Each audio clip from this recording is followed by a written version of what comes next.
Hey, I'm Jennifer Houle, and this is Roast the Post, the story behind the bullet points.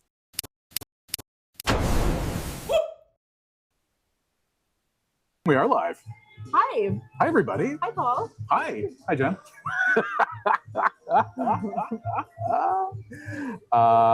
This is kind of fun. We've never done this before. We are live on Substack. And, I realize that I'm going to sound a bit like a goof when I actually look at the replay and I'm like, what's going on? My goodness. And it's good to look at you. We're actually in a live sitting next to each other. Yeah. Which is interesting. Yeah. Jen and I are in the same city, which never happens because I live in Toronto and she lives in Victoria, which is on the other side of the flippin' country.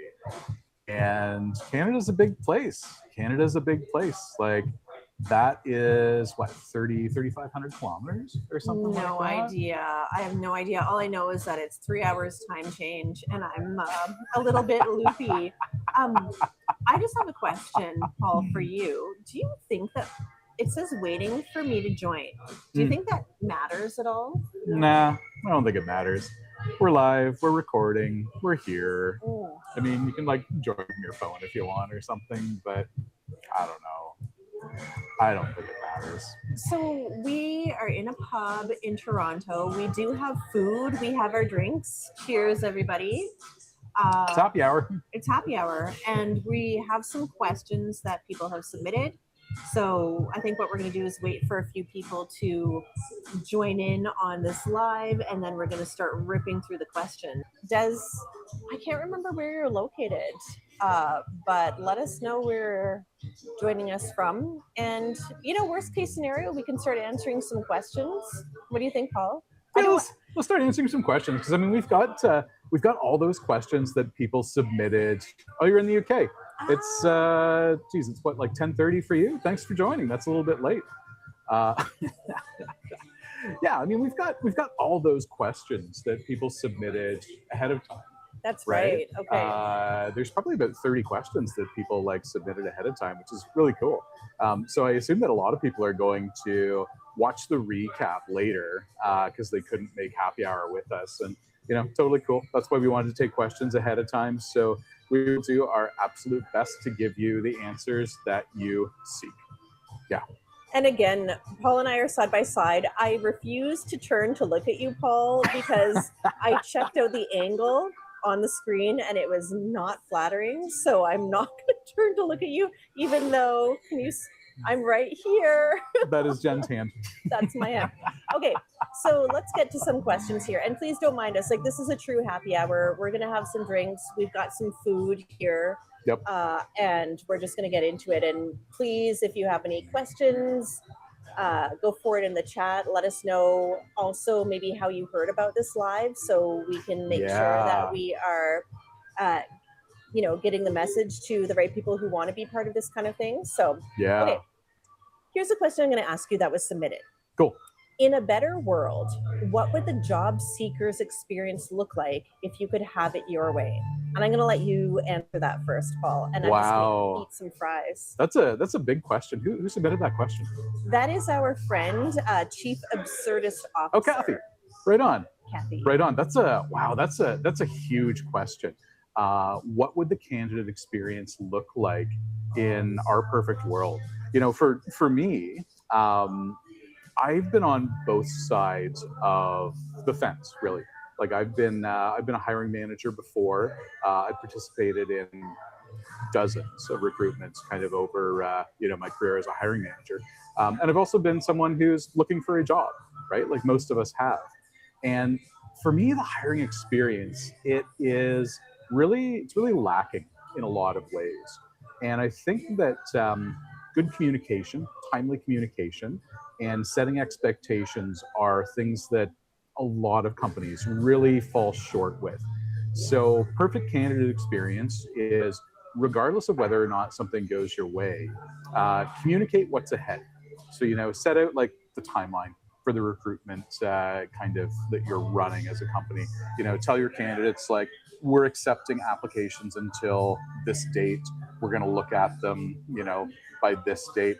we're going to get back to everybody who didn't make our initial screen by this date, and we're looking to make a hiring decision by this date. You know, the more that you can set expectations with people, the more informed they are. And I found a lot of the stress and tension that comes from looking for a job, if you're on the candidate side, is just not knowing.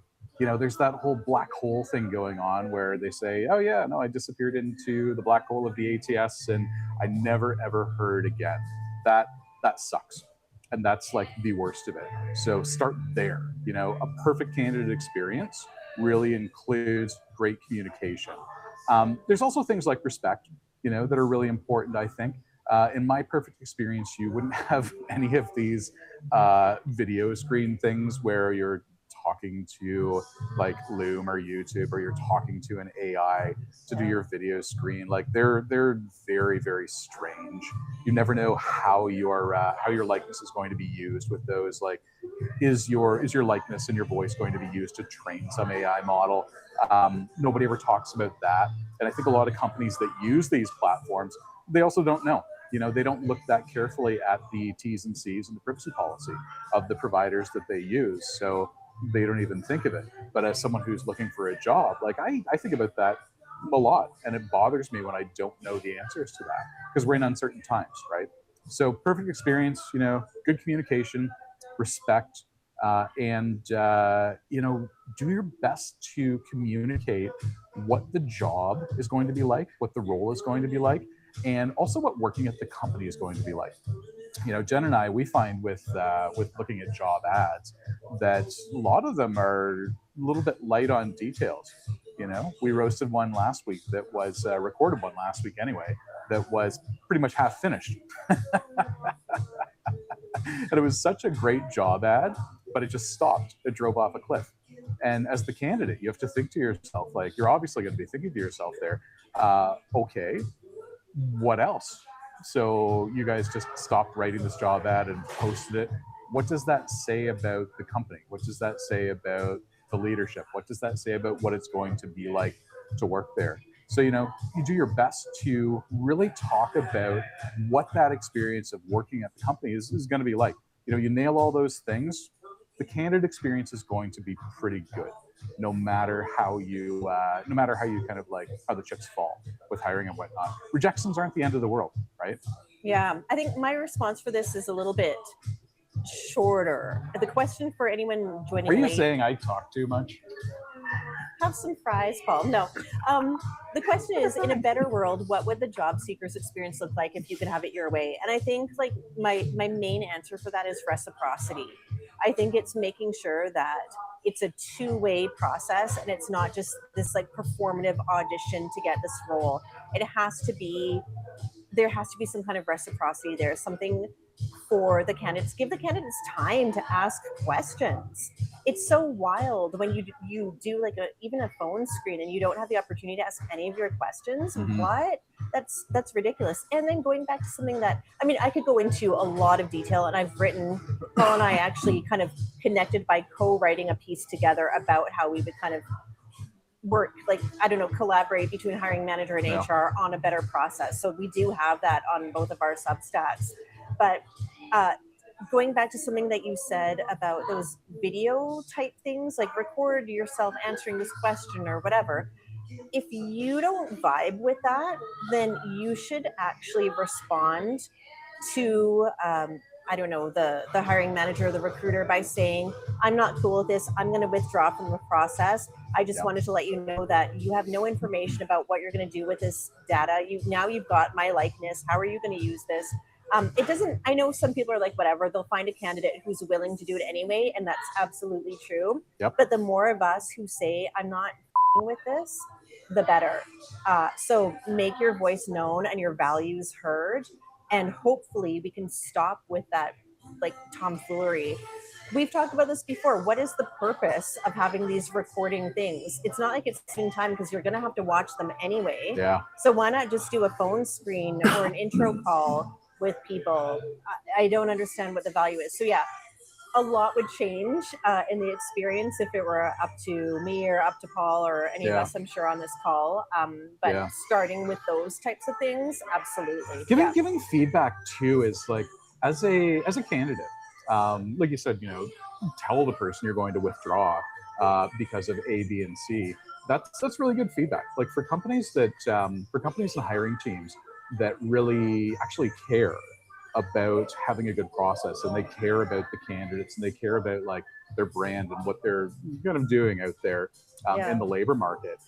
That feedback's really useful, because I can tell you it's very, very rare that hiring teams get unprompted direct feedback from candidates on their hiring experience, how they do things. And a lot of the time when you're on the hiring side, you're just guessing. Like you're making up your experience based on kind of what you've been taught or what you've done in the past. Like it's very ad hoc and random, and you don't really know if it's working all that well from an experiential standpoint. So don't be afraid to tell people that their stuff is dumb. Some ATSs do have a survey that you can send out to candidates. So I mean, if you have that option, do it and just ask how the candidate experience was. I just want to acknowledge that we have some people who are joining now. Welcome. Welcome. It's so good to see some familiar names. Thank you so much for showing up for us. I think Paul and I were both a little bit nervous for this. Substack. Yeah, just so you know, we are actually sitting right next to each other. See, that's my hand, but we figured this is probably the easiest way to do it. Figure it out here. Okay, so let's talk about another question here. Cool. This is a really good question that was submitted as well. I like how it's worded. When an HR employee asks about your salary expectations during a job interview, is it a good idea to say how much you currently make? Okay, this is a three-part question, but I'm just going to stop there, because nobody should be asking you how much you make. That is so heinous, and in some provinces, illegal to ask. So that's one. Let's just get rid of that process altogether. Yep. Two, don't tell them how much you're currently making. Like that's one of the few cards that you hold as a job seeker, and don't give it up. So instead of telling them how much you're currently making, if you're in kind of like between a rock and a hard place and you're being asked that during an interview, you can say something like, based on the job description and the scope of the role and my market research, I believe that the salary for this role should be around this much. So that's the kind of wording that you can say instead of telling them how much you make. And then if they're straight up asking you and like bullying you into telling them how much you make, either lie or take that as an indication of what it's going to be like to work at that company, and then like I was going to say walk away walk away from the process. Again, like you have some power too, and yes, some people aren't in a position where they can just walk away from something and they need that income, but like just don't allow yourself to get bullied during the interview process. Have something prepared to say, and then stick with that plan based on the responsibilities, based on this market and this location. Here's what I expect to be paid for the role, because that's a really sleazy thing to do to candidates, and I don't care for it. But there are other questions in this one question. I'm just going to see if Paul has anything additional to add. Yeah, that, like it's a very good point. That is one of your biggest points of leverage. Your employer or the prospective employer not knowing what your current salary is. So like never ever give out that number unless you're at the very end stage where you're like getting to an offer and they've offered you one thing and they have an accommodation where they can give you a higher number if you can prove that that's what you've been earning. At that point, it's okay. But during negotiations or before, absolutely never. Pay transparency laws. This is kind of an area where pay transparency in the jurisdictions that have it is fantastic, because it allows you to very effectively sidestep this question and this bear trap, really, by saying simply, the range that you posted on the job ad, works for me. Let's figure out the rest first, and then we'll talk about money. That's absolutely valid if pay transparency is a legal requirement where you are. So that's kind of my thought about it. Yeah, and I saw that our friend, strategic linguist, hello, Hi. asked a question about, is that a number that they'll latch onto? And the answer is yes. They will absolutely latch onto that. And then you're stuck in this situation where if you go to offer and then you try to negotiate for something higher, they will go back and say, but you said this number. So that's why it's really risky to name your price. Like, try to have a range, try to be really strategic about it, for the strategic linguist. And yeah, they will write that down, they will highlight it, they will make your offer based on the number that you said in that interview. So be really, really careful about that. Another question from the same submitter was, what if they offer you lower than your current wage? Yeah. And then somebody else, a separate person, asked pretty much the same thing. So what do you do if you get lowballed? Who's that one? Max? Sam and Max. We're Sam combining Max. a couple of questions. Sam Everyone, and Max. Cool. we don't have to say who Sam is, like the one name celebrity on Substack. Everyone knows who Sam is. So if you want to guess in the chat, but we don't even have to say anything more. It was Sam. Dr. Sam. So yeah, what are your thoughts on that? What if your offer is lower than your current wage? Yeah. AKA, what if you get lowballed? Yeah. What do you do? Yeah, I mean, you've got to start kind of with the fundamental question: how much will I work for, really? And that's kind of partly how much do I need to fund my basic necessities, and how much do I need to fund my lifestyle, and what am I willing to actually take? You know, that's kind of like the floor part of it. The ceiling part of it is, how much am I worth? How much am I worth? And I think that lowball offers, like, the best way to really deal with them is have a solid understanding of those numbers at first. You know, what am I willing to work for? What do I need to work for? But also, what are you worth in the market? So do your salary research, like for the area where the job is, for the role that you're being offered. See what the average wage is, you know, and factor in things like years of experience, factor in things like responsibility, direct reports. And there are tools on the web that can help you do this. Like one called PayScale has been around forever. There's also stuff on Indeed, I think, that helps you peg your salary kind of range. So make use of those, you know, figure out kind of sort of what you're worth in the market. And if you get a lowball offer, the way to go about it, I find, is to just engage in good faith. You know, say, I can appreciate that that is what you're offering right now. That's your starting position. These are always negotiations, right? Like nothing is ever final.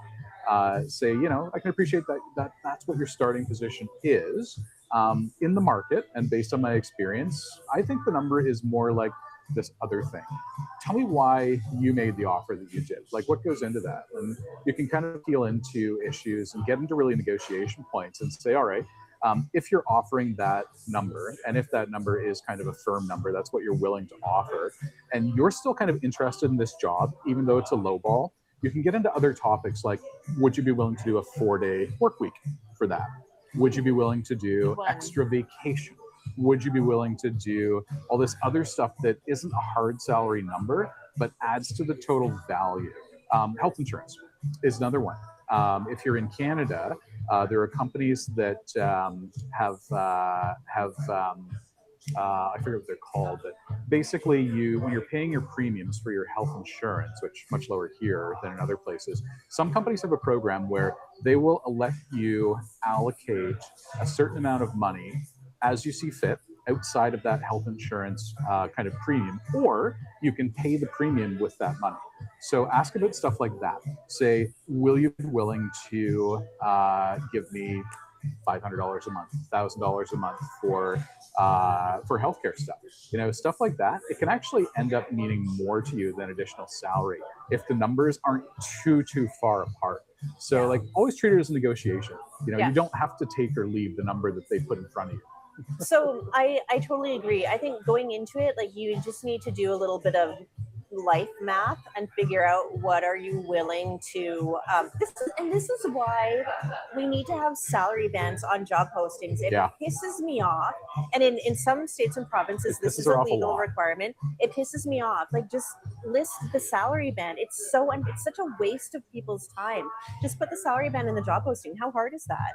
And why companies don't do it is because they want to lowball you. There's a reason they don't put it, because they want to try to give you the lowest possible salary. So anyway, that was a little bit of a sidebar. It's systemic, right? Like, the reason that this question is even being asked is because it's a systemic problem, and it just is infuriating.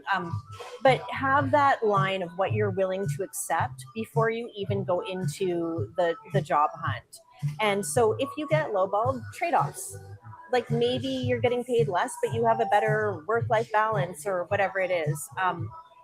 And then you can also ask, like, when we're talking about negotiation, I think Paul's tips were great. You don't necessarily have to negotiate salary. If that's like, if they won't budge on that, then that's fine. Maybe you can negotiate some other things. But you can also ask questions like, how are compensation decisions made at this organization? Mm-hmm. What, do you have like a focal date salary review where every year, like in November, you're reviewing salaries and what goes into that? What is the process? So you can ask questions like that to understand. And, if you're like, okay, I've done the life math, I know I can take a bit of a pay cut. I did that when I transitioned from my previous job to my current job. I took a pretty significant pay cut because I knew that I could afford it at that time. And I also had asked the questions: what does it look like? What's a performance review process like? When do you anticipate that I could make up this? Because I told them when they made me the offer, well, that's a pretty significant pay cut. I want to work here. I think we can make this work. But how long do you think it will take for me to make that back up? And if you're really confident and if you're really competent, then maybe you just have a timeline of how long can I ride out this pay cut? And for me, it was a year, and I made up that pay cut within a year. So think about the trade-offs. Think about what you're willing to do, willing to sacrifice, I guess.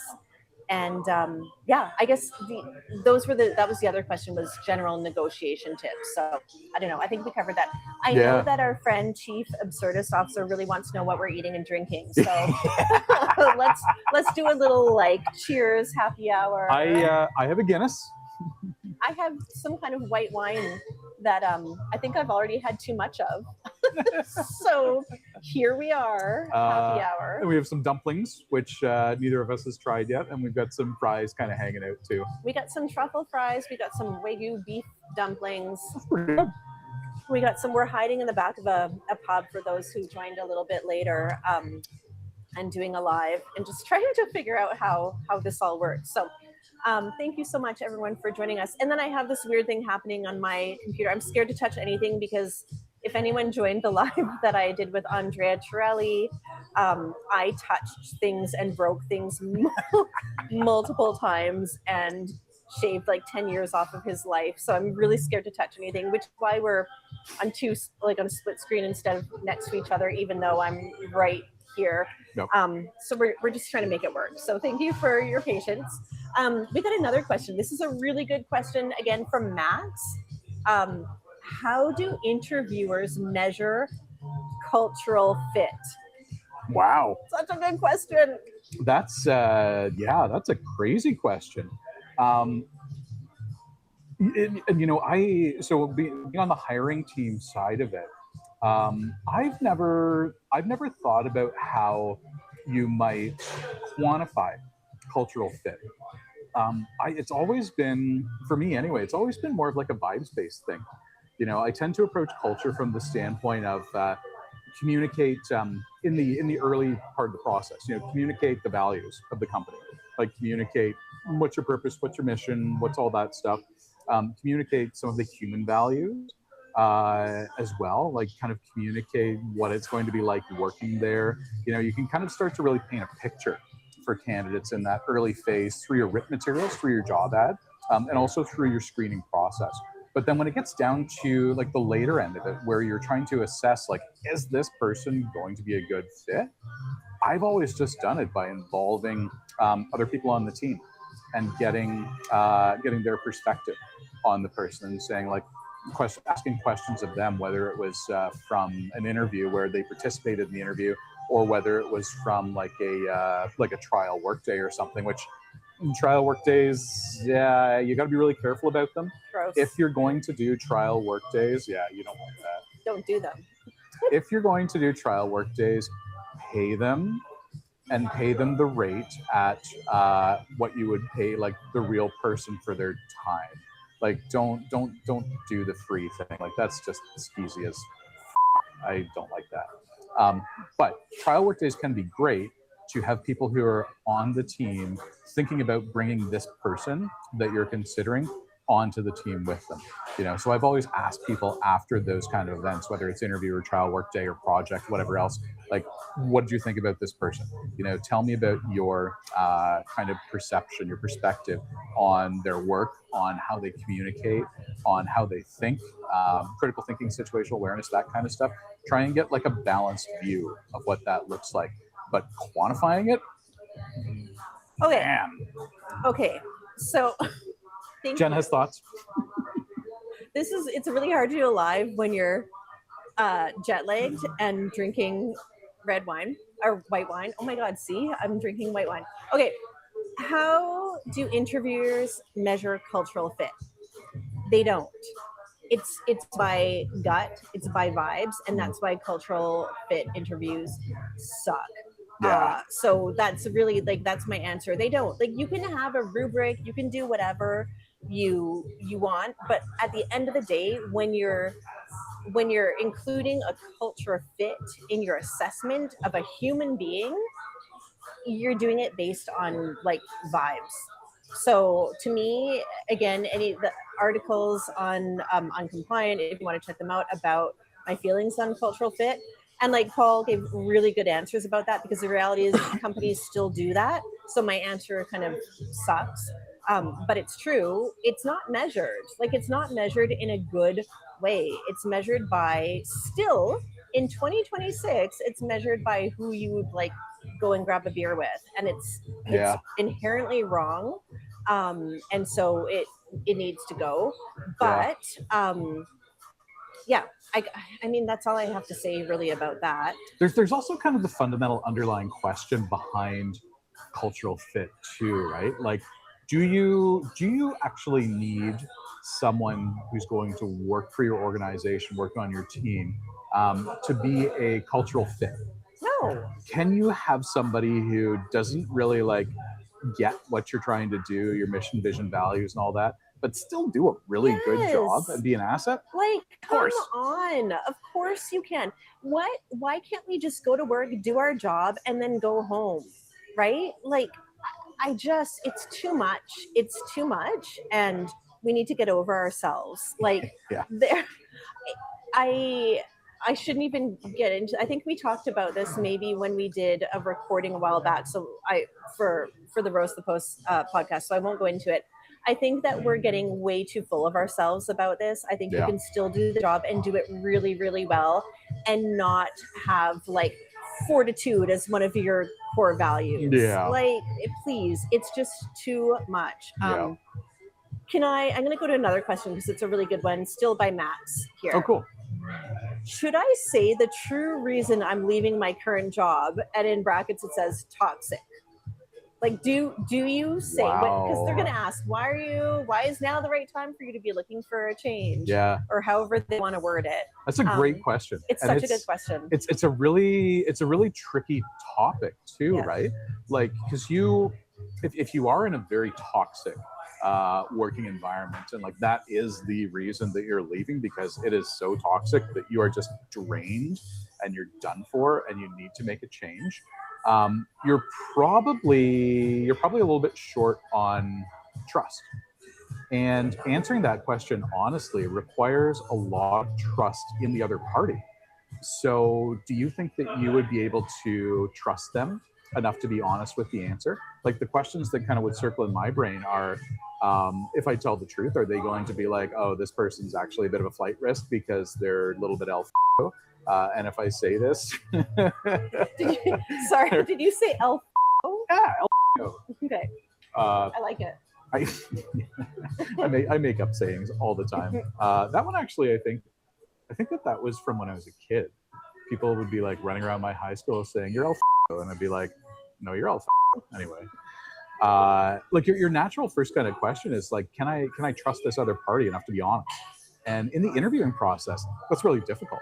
Like that's a challenge, right? I've always kind of leaned towards what I think of as sanitized honesty.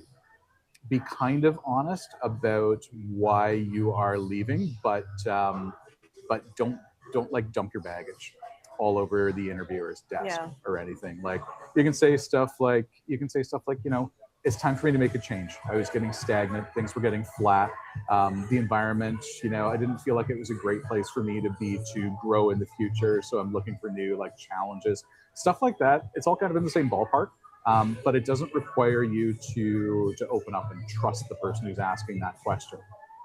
Yeah, I mean, so I have two answers. One is that yes, you should be able to technically say, I'm leaving my current job because it sucks and everyone is toxic and it's awful. Like you should be able to say that because it's the truth and everyone has experienced that. But for some reason, it's taboo to say that.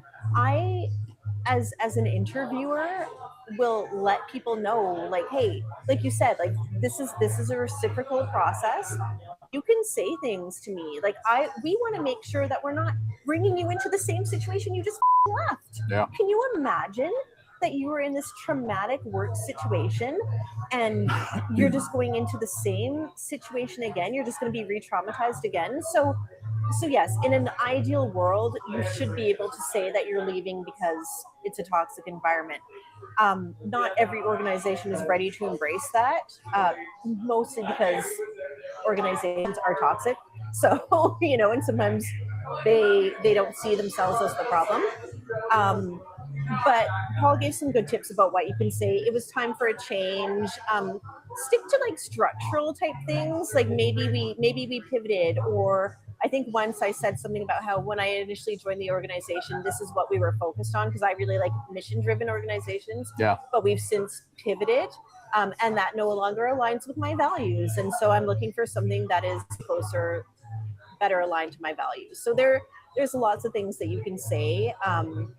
But yeah, I really do wish that we could explain, because what terrifies me is somebody getting into the same situation that they just left, and it takes so much courage to leave a toxic organization. So it's really sad. Yeah. There's also this concept of asking questions as a candidate too. Yeah. Like a lot of people think that they really can't ask questions because it's not their place. You know, they're like taking. They're not actively investigating and evaluating. That's BS. Ask questions. Ask tons of questions. Like you're interviewing the company as much as they are interviewing you. So, you know, if they say something like, you know, why did you leave? You can turn that into a question. You can be like, well, you know, I'm looking for kind of like some dynamic changes. Can you tell me a little bit about what this team is like in A or B or C kind of scenario? You can kind of do stuff like that. But if you're coming out of a toxic organization, toxic workplace, toxic team, whatever, do everything that you can to make sure you're not going back into the same thing painted a different color. Ask strategic questions. If something about your current workplace was really upsetting to you, like maybe it was, I don't know, really poor benefits, like make sure you're asking questions to unearth what the benefits are like at that company. Like I'm just something, I mean, that's not benefit. I don't know if benefits can be toxic, but I just can't think about another example right now. But yeah, ask strategic questions, try to like unearth that. But again, this depends on whether or not they're giving you space to even ask questions. And a lot of times it's not reciprocal and you don't get to ask your questions. And that's really challenging too. So you can do your research. I always go on Glassdoor and do as much research as I can about the company, understanding that people are going to be more likely to put negative reviews on Glassdoor. Yeah. But even the negative reviews are somebody's lived experience. And there's a lot that you can get from that. So do your research and just, again, speaking from a place of privilege where you're like, maybe, I don't need to apply to this company. Sometimes you just have to apply to as many companies as possible to find something, but just go with your eyes wide open and know what you're getting into. And hopefully, if you're entering another toxic situation, you have a bit more of a toolkit to be able to handle it. Maybe you just invest a little bit less of yourself to survive.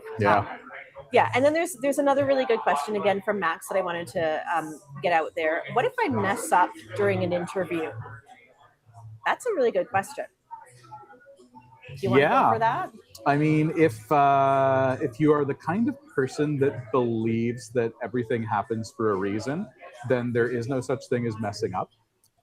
Messing up is just taking you down the pathway that you're supposed to go down. I'm not one of those people who believes that everything happens for a reason. I think that we have agency and free will and whatnot. If you mess up in an interview, and man, I've I've done it before. I have done said some stupid things in interviews. What I've kind of figured out over time is that nothing is really permanent. You know, if you realize that you have said something kind of boneheaded right away, or you're worried about like how what you said would be taken, you can kind of address it right there. You can say, you know what, that answer, I don't think it came out the way that I meant it to. So let's talk about this a little bit more. This is kind of what I actually meant. Does that make more sense? Do you have questions about that? Not everyone can do that. Not everyone can tap dance on their feet like that in an interview. Like it takes a lot of time and experience to build that kind of confidence and self-awareness that works in real time. You can address it after the fact in an email. Like odds are, if you've gotten to the stage where you're having in-person interviews, or you know, like one-on-one interviews over Zoom or Skype, or oh no, not Skype because Skype's gone.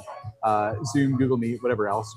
You probably have contact information for at least the recruiter, if not the person who is interviewing you. So you can just send them an email later and be like, you know what, when we were talking about X in the interview, I said Y, and that didn't really represent what I was thinking in my brain. So here's a little bit more nuance and context. People appreciate that. Like it's not gonna sink you if you do something like that.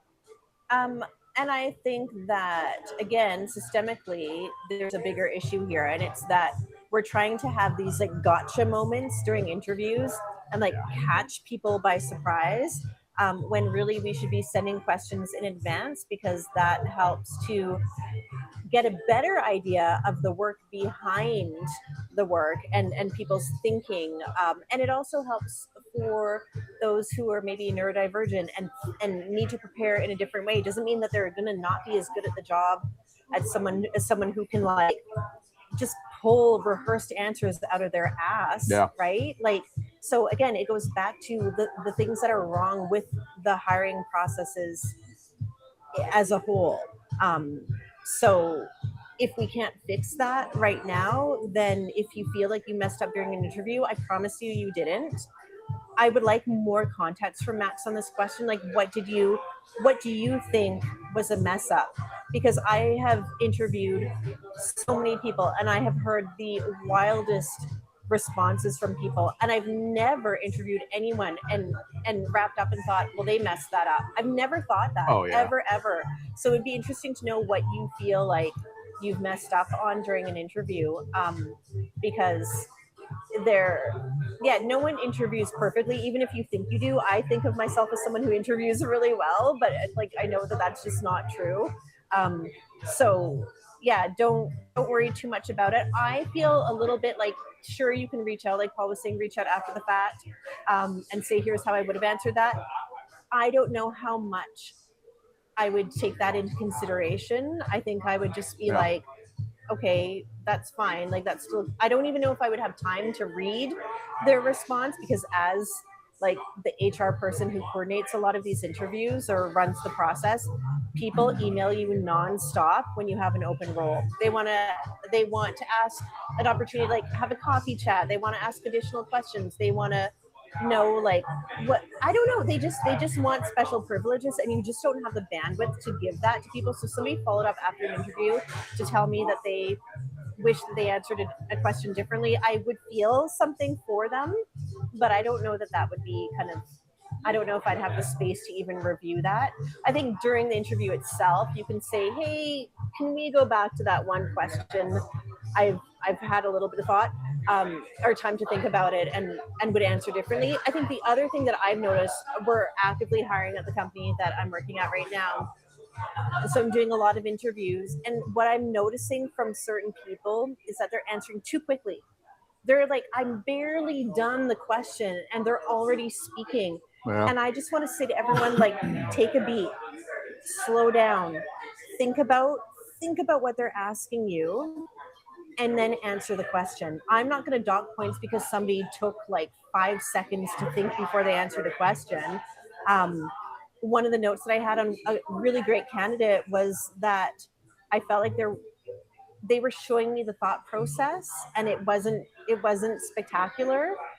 Too fast. You can slow down. It's okay. Yeah. Take the time, and yeah, just think about the answer that is the real answer and not the formulated answer that you think that they want to hear. So Yeah, I find that in interviews, trying to figure out how a person thinks about something it's a tall order sometimes. You know, you can ask open-ended questions. You can ask tons of open-ended questions. You can ask like directed stuff about very specific topics relevant to the job. But people are going to be nervous AF during the interview a lot of the time, right? So are you actually teasing out how they think about a particular topic? Maybe not. This is why I actually quite like exercises to be a part of the hiring process. And this is one of the areas where Jen and I kind of diverge a little bit, because I'm like, yeah, send them a take-home project. Jen kind of thinks that that's maybe a little bit exploitive, and I agree. If it's unpaid, if you don't pay them for your time, yeah, it's exploitive. Don't do that. Pay them an honorarium. Pay them something that's fair. And this kind of does a couple of things. Like, number one, if you give them a take-home project and there's a price tag attached to it, that then has you thinking about resources. So you're like, okay, there's actually a cost to doing this. So I'm going to only do it with people who I think are actually really good fits potentially. And I'm going to see what they have to say or what they do, knowing that there's a price tag attached to it. So like, it's kind of good on a couple of different ways, but you know. And like, it's not that I hate take-home assignments, even though I do, but but I think that a creative way to see the thinking behind the work is during the interview process. Like, one of the segments of the interview could be a collaborative work session with people on the team that they would be working with. And so it's, you know, it's like a question or whatever. And you've got, I don't know, 20, 30 minutes to work out this situation, whatever it is that's relevant to the role that you're hiring for, a couple of teammates, and then have them do it in real time. Then it's part of the interview process. It's not something additional that they have to take home with them and try to fit in between, like, the job that they currently have and their family and their other commitments. That's a good point. So that's the way, that's a workaround that I prefer. Yeah, like a co-working session. Yeah, like a co-working session, a collaborative co-working session. Nothing too wild, but just get an idea of how they work and see, like, you can see from that, are they a leader? Are they assigning? Are they delegating? How are they working with their potential future teammates? So I think that that's a really interesting way to go about it as well as an assessment. Reminds me of the popsicle stick bridge thing. Let's just get all the candidates to build popsicle stick bridges with everybody. It'll be so much fun. Yeah, I don't, or like those, like, it's like dried spaghetti and marshmallows. Oh, And yeah. you're trying to build like the tallest structure. Is this a Canadian thing, or do our friends on the chat know what we're talking about? Those team building exercises. I just sit there and eat the marshmallows. But another question that we have, I'm just looking at the time and seeing what we've got left here. Mike asked a question about our thoughts on digital nomads and remote work. I have thoughts. Do you have thoughts? Yeah.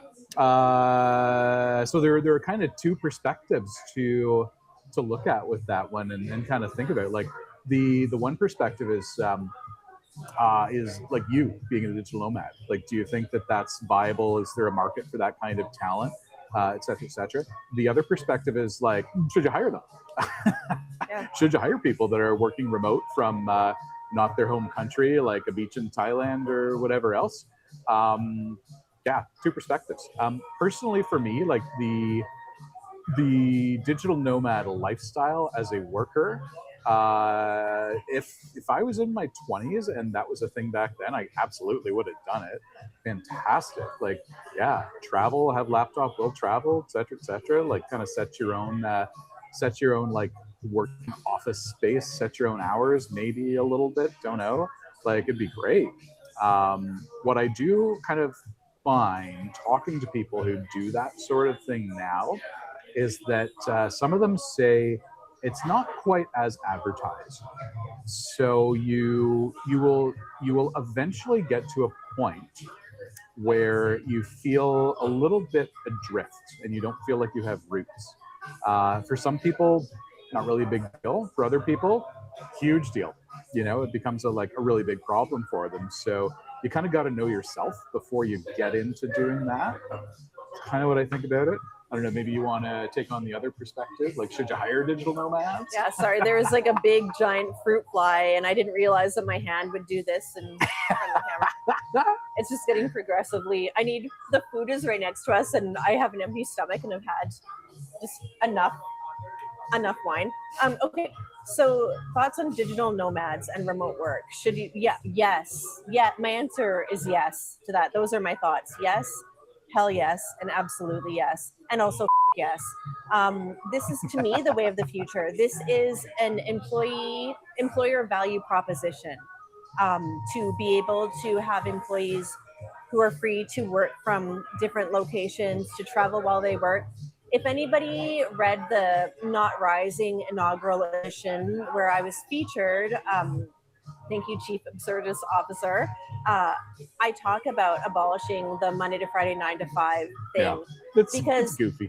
I am a very competent and hard worker.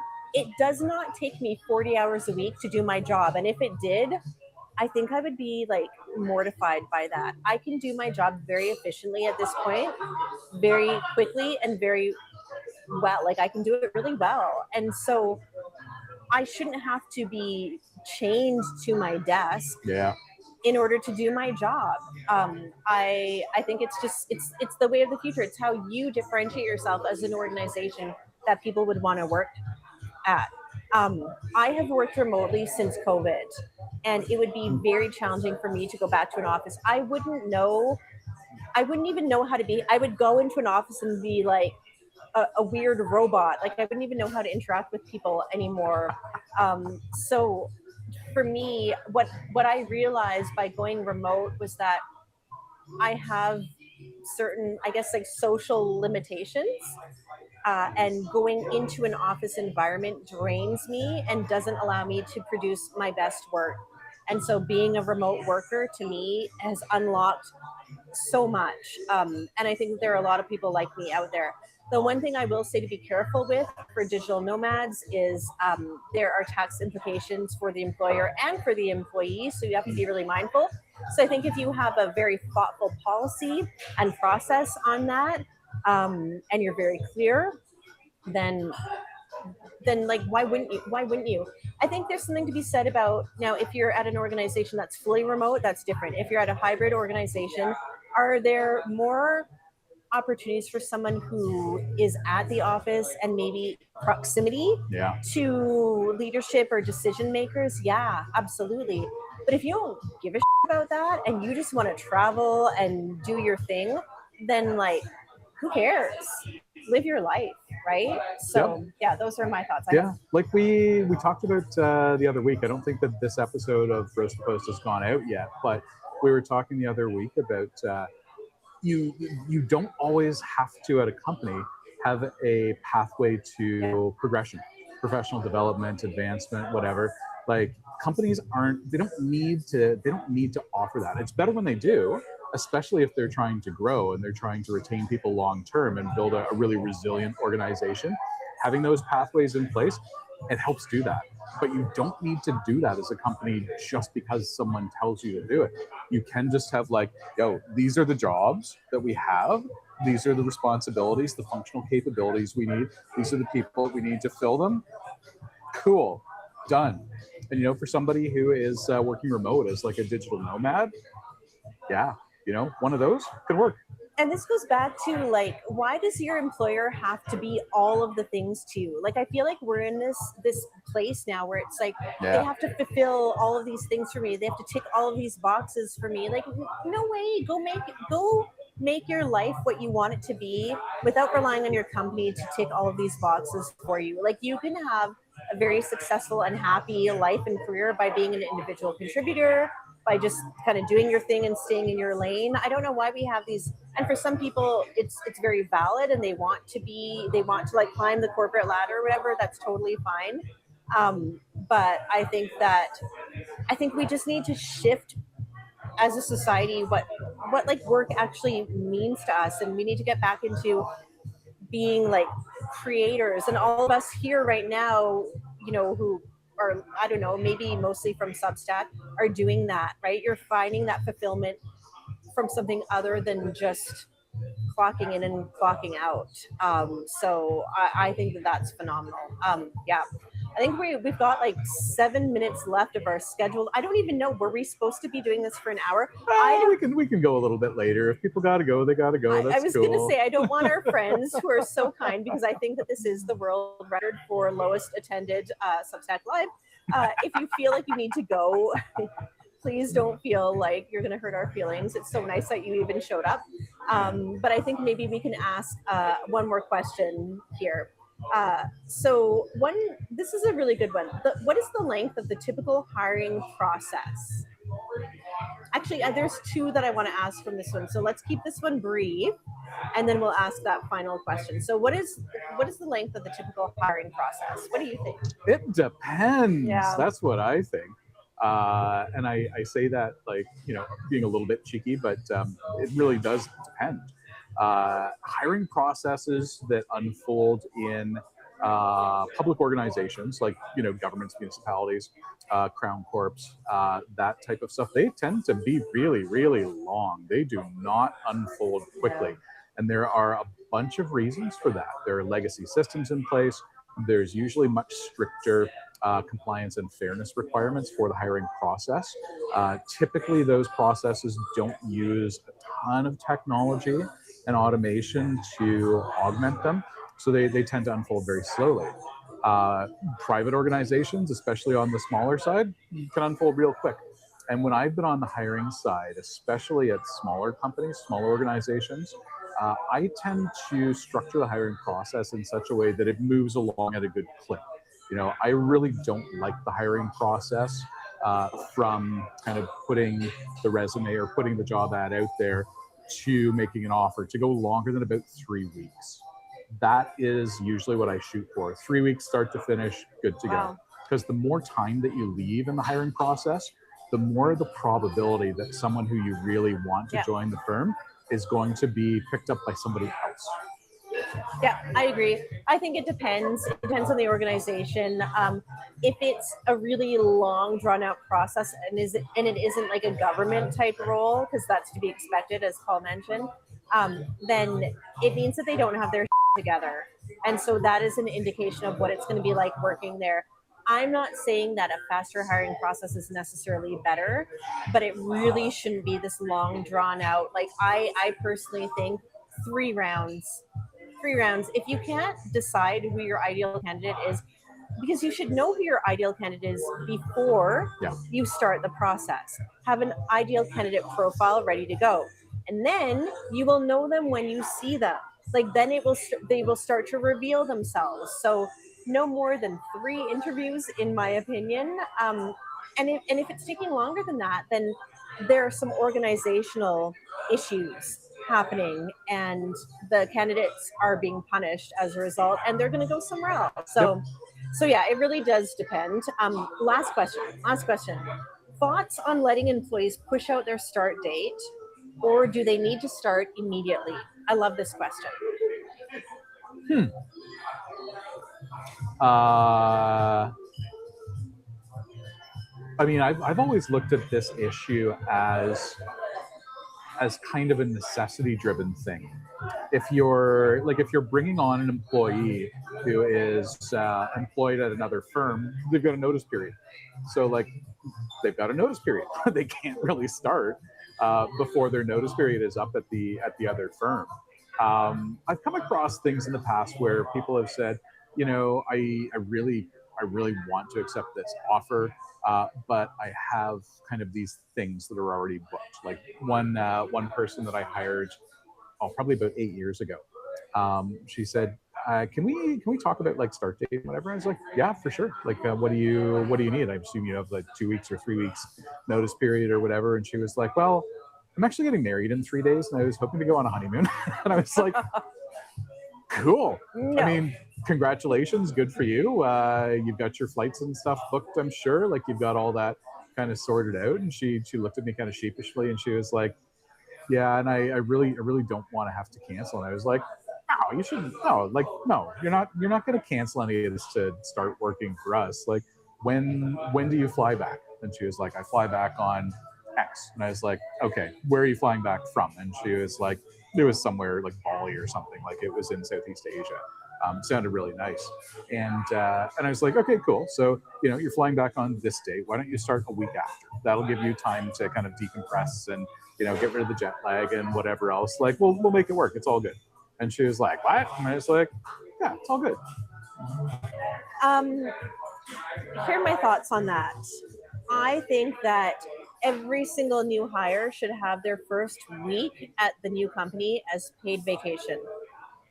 I do not want someone joining an organization who just had their last day on a Friday and started the new org on a Monday. I want to reset, especially when we go back to like toxic work environments and stuff. Yeah. It takes a really long time to deprogram from a toxic work environment. You're bringing some of those coping mechanisms into your new organization. You don't need to. You need a reset. So I think that the way forward is giving every single new hire the first week off paid. What are we doing? Are you hiring someone because you need them to save someone's life immediately? Otherwise, this person is going to die, or whole civilization is going to die? Okay, then maybe. But otherwise, like, what are we doing here? Let people have some breathing room. Why is everything so urgent? So, you know, maybe some companies might argue they can't afford it. I don't buy that. I think that they can. Give them their first week as paid vacation and make it mandatory. And then let them come in and like really, truly be empowered to do what you hired them to do. So that's my philosophy on that. But yeah. I like that. I like that. Now we're at time. So there is one final question that I saw on the list there that I wanted to throw out. This one is from Taryn. And the question is, where in the world is Carmen Sandiego? Oh my God. I don't know who you are or where you are right now, but I love you for asking that question. Is that for real? It's on the sheet. God. I think Carmen Sandiego right now is probably in Hong Kong. I hear it's beautiful this time of year for Carmen Sandiego people. So it's Trish. I see it. Oh, it's Trish. I don't know if the people here even know what we're talking about. Where in the world is Carmen Sandiego? I don't know, but I wish her well, Queen. You do you. She's a nomad. Absolutely, for sure. She's a nomad worker. Yep. So. Yep. Thanks for the question, Trish. And for everybody else who sent in questions, very much appreciated. We didn't get time to get to all of them. As usual, Jen and I blab a whole lot as we do. I hope that that's why you like us, because we just blab. I think, though, we can maybe do a one-off Roast the Post episode where we answer these questions. Yeah, let's do that. I think we owe it. We owe it to the people. So thank you so much, everyone, for joining us. Really fun. And yeah, just thanks for showing up for us. We really appreciate it. Absolutely. From the pub, see you later. Bye. Thanks for joining us on Roast the Post, the story behind the bullet points. If today's breakdown made job postings just a little easier to understand, or at least a little less painful, mash that old subscribe button. We're on YouTube and all the major podcast apps, so follow us wherever you like to listen. And if you spot a posting that feels off, confusing, oddly ambitious, or just plain entertaining, send it our way. We love digging into real examples from real people. Link in the show notes for more. We'll see you on the other side of the mulberry bush with another post to roast next week.